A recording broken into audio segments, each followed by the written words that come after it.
सब कुछ खत्म करना चाहते हैं। जानवरों का, पर्यावरण का, ऑक्सीजन का, पेड़ों का कोई लेना देना नहीं है। बस नोट छापो, नोट छापो, नोट छापो। अरे पेड़ तो कटते ही है ना, विकास चाहिए कि नहीं चाहिए? और जहाँ तक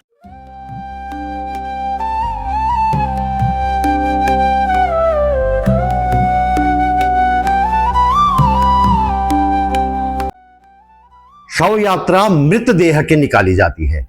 कभी कभी विरोध स्वरूप किसी नेता या सरकार की शव यात्रा निकालने का भी चलन है, लेकिन देहरादून में आज एक अलग ही तरह की शव यात्रा निकाली गई। यह शव यात्रा थी विकास के नाम पर काटे गए या काटे जाने वाले पेड़ों की शव यात्रा। पेड़ बचाने के इस अनूठे प्रदर्शन में विभिन्न संगठनों के सैकड़ों लोग शामिल हुए।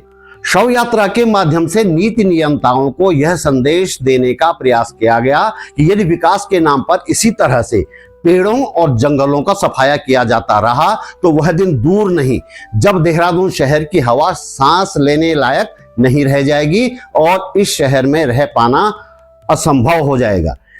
इस वीडियो में हम इस अनूठी शव यात्रा में शामिल होने जा रहे हैं। अंत तक बने रहिए।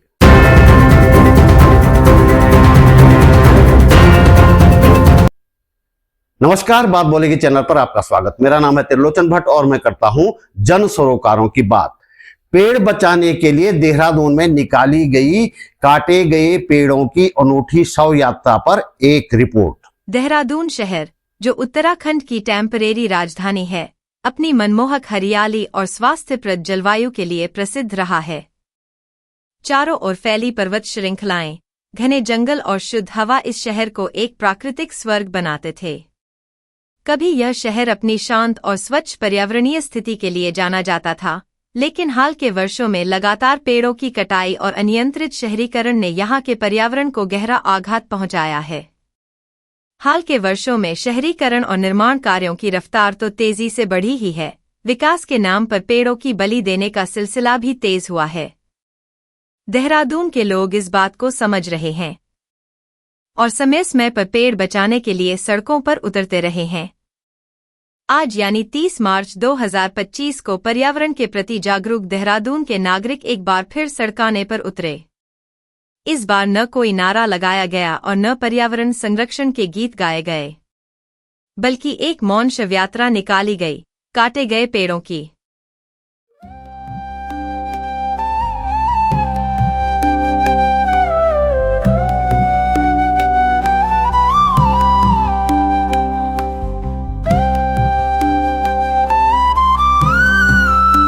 इस सांकेतिक शव यात्रा में माहौल वास्तव में गमगीन हो गया। परेड ग्राउंड से शुरू हुई शव यात्रा पूरी तरह मौन और धीर गंभीर थी। हौले हौले आगे बढ़ती हुई शव यात्रा सचिवालय की तरफ बढ़ी। सचिवालय से पहले ही भारी पुलिस बल और मजबूत बैरिकेडिंग ने शव यात्रियों को रोक दिया।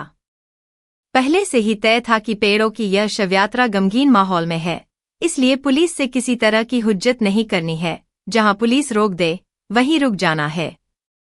बैरिकेड पर पहुंचकर पुलिस वालों से विनम्रतापूर्वक अनुरोध किया गया कि सचिवालय तक जाने दिया जाए, ताकि वहां मौजूद नेताओं और अधिकारियों के समक्ष पेड़ काटने की विनाशकारी नीति का विरोध दर्ज किया जा सके। लेकिन पुलिस ने मना कर दिया, लिहाजा सांकेतिक अर्थी को सड़क पर रखकर एक सभा आयोजित की गई। इस सभा में गिने चुने वक्ताओं को ही बोलने के लिए बुलाया गया।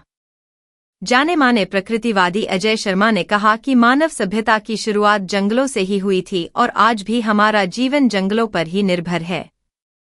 जंगल नहीं रहेंगे तो जीवन भी नहीं रहेगा। जो भूल गए हैं कि उनके अंदर भी एक जंगल बसता है, वो जंगल जो हमें यहां तक लेकर आया है। जंगल नहीं रहेंगे तो हम भी नहीं रहेंगे, याद रखिएगा। हम भी नहीं रहेंगे। जहां जहां जंगल गए वहां वहां जीवन गया। तो जंगल माने भारत ज्ञान विज्ञान समिति के विजय भट्ट ने कहा कि हमें मनुष्य ही नहीं पशु पक्षियों को भी बचाने ही जरूरत है। आदमी तो बचेगा नहीं बचेगा, लेकिन पक्षी, कीट पतंगे, चिड़ियाएं, चहचहाट, ये भी जंगलों और पेड़ों के ऊपर निर्भर है। अगर पेड़ ही कट जाएगा तो चिड़ियाओं का क्या होगा? झाड़ियां नहीं रहेंगी तो पक्षी कहाँ रहेंगे? क्या आपको उनकी चहचहाहट पसंद नहीं है? क्या आपको चिड़ियों के भी रंग पसंद नहीं आते? आप नहीं चाहते कि गौरैया आपके घर पर आए? आप नहीं चाहते कि इन पेड़ों पर चिड़ियाएं चहचहाएं? उनके बच्चे, उनके घोंसले, उनके अंडे, कीट पतंगे, चींटियां एक पेड़ के ऊपर पूरा ही उसकी जो पारिस्थितिकी है, जो उसका इकोलॉजी है, वो निर्भर करता है। एक पेड़ काटने का मतलब है हमने एक पूरी पारिस्थितिकी को, पूरी इकोलॉजी को नष्ट कर दिया। तो सवाल हमारे जिंदा रहने का भी है, सवाल इनके जिंदा रहने का भी है, पशुओं के जिंदा रहने का भी है। आगे बढ़ने से पहले आपसे एक बात कहनी है। आप महसूस करते हैं कि इस वीडियो को बनाने में थोड़ी बहुत मेहनत की गई है और आपको इससे कुछ काम की जानकारी मिली है, तो वीडियो को लाइक करें, कमेंट करें और शेयर भी करें। हमारे पास इनकम का कोई जरिया नहीं है, इसलिए यदि आप समर्थ हैं और चाहते हैं कि यह चैनल आगे भी चलता रहे, तो अपने जेब खर्च में से एक छोटी सी राशि निकालकर आर्थिक सहयोग अवश्य भेजें। आप YouTube पर वीडियो के नीचे ज्वाइन बटन पर जाकर या सुपर थैंक्स पर जाकर मेरा सहयोग कर सकते हैं। डिस्क्रिप्शन में बैंक डिटेल भी है। सहयोग के लिए मैं डॉक्टर उमा भट्ट जी का आभार व्यक्त करता हूं। काटे गए पेड़ों की सांकेतिक अर्थी के साथ सचिवालय के बाहर हुई सभा में युवा नेता नितिन मलेठा और ज्योत्सना ने भी प्रकृति और पर्यावरण बचाने की जरूरत पर जोर दिया। है जो तरीका है, जिस तरीके से दुनिया चल रही है, वो सिर्फ ऐसा नहीं है कि सिर्फ आम आदमी को ही प्रॉब्लम देने वाली है, वो आप लोगों के लिए भी है सर। वो आप लोगों के को भी उतना ही परेशान करेगी, क्योंकि आप भी फिर चिड़चिड़ करेंगे और हम लोगों के संग चिड़चिड़ होगा और सोसाइटी में डिसिप्लिन जाता रहेगा, जुर्म बढ़ेंगे, क्योंकि लोगों के पास खाना और पीने को नहीं होगा। कठपुतली कलाकार रामलाल भट्ट ने कठपुतली के माध्यम से पर्यावरण को बचाने का संदेश दिया। लकड़ी का जिस पाटे पर खड़ा हुआ था वो पाटा था लकड़ी का। शादी करके घर में आया था, भूल गया छकड़ी का, और अब तो फिक्र लगी है बंदे तेल लून और लकड़ी का। जीते लकड़ी मरते लकड़ी, देख तमाशा लकड़ी का। खत्म हुए दुनिया के झगड़े, टूटा जाला मकड़ी का। वृद्ध हुआ जब चालन लगे, लिया सहारा लकड़ी का, और अंत समय यम द्वार चला तब डोला सजाया लकड़ी का। कंचन सी तेरी काया फूक दी, ढेर लगाकर लकड़ी का। जीते लकड़ी मरते लकड़ी, देख तमाशा लकड़ी का। सजनों, ये मेरी बात नहीं है, मैं मुर्दा कठपुतली हूं।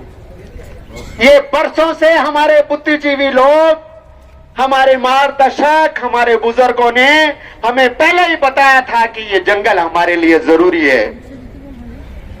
जंगल सब साथी लोग जानते हैं, पर मुझे लगता है इसको दिल से अपनाना पड़ेगा। ऊपर हो चाहे नीचे हो, सरकार हो चाहे कर्मचारी हो, जनता हो चाहे जनता में रहने वाले हो, हमें नदियों से जंगलों से प्यार करना है। हम सौभाग्यशाली लोग हैं, हमारा जन्म देवभूमि में हुआ है, उत्तराखंड में हुआ है, और ऑक्सीजन के भंडार में ये ऑक्सीजन सिर्फ हमारे लिए ही नहीं, पूरी दुनिया के लिए जरूरी है। इस आधार पे हमें जंगल बचाना चाहिए। बहुत बहुत धन्यवाद आपका, आप सबको जिंदाबाद। इस अनूठी शव यात्रा में जिन प्रमुख लोगों ने हिस्सा लिया, उनमें सुप्रसिद्ध पर्यावरणविद doctor Ravi Chopra, SDC foundation के अनूप नौटियाल, उत्तराखंड महिला मंच की कमला पंत, निर्मला बिष्ट, उत्तराखंड इंसानियत मंच के नंद नंदन पांडे, तुषार रावत, पूरन बर्तवाल, त्रिलोचन भट्ट, SFI के शैलेंद्र परमार, सामाजिक कार्यकर्ता पंकज क्षेत्री, स्वाति नेगी, इंद्रेश नौटियाल, अनंत आकाश आदि शामिल थे। निष्कर्ष के रूप में कहें तो देहरादून की हरियाली और स्वास्थ्यप्रद जलवायु को बचाए रखना हम सभी की जिम्मेदारी है। पेड़ों का कटान रोकने और ज्यादा से ज्यादा पौधारोपण करने के लिए हम सभी को आगे आने की जरूरत है। यह न केवल आने वाली पीढ़ियों के लिए एक हरा भरा भविष्य सुनिश्चित करेगा, बल्कि धरती को भी स्वस्थ और समृद्ध बनाए रखेगा। आइए हम सब मिलकर देहरादून की हरियाली को संरक्षित करने में अपना योगदान दें और इस स्वर्ग को सुरक्षित रखें। तो दोस्तों, इस वीडियो में इतना ही। मेरा चैनल सब्सक्राइब करें, फेसबुक पेज फॉलो करें, बातबोलेगी.com भी जरूर देखें। जल्दी मिलते हैं एक और मुद्दे के साथ, एक और वीडियो में। नमस्कार।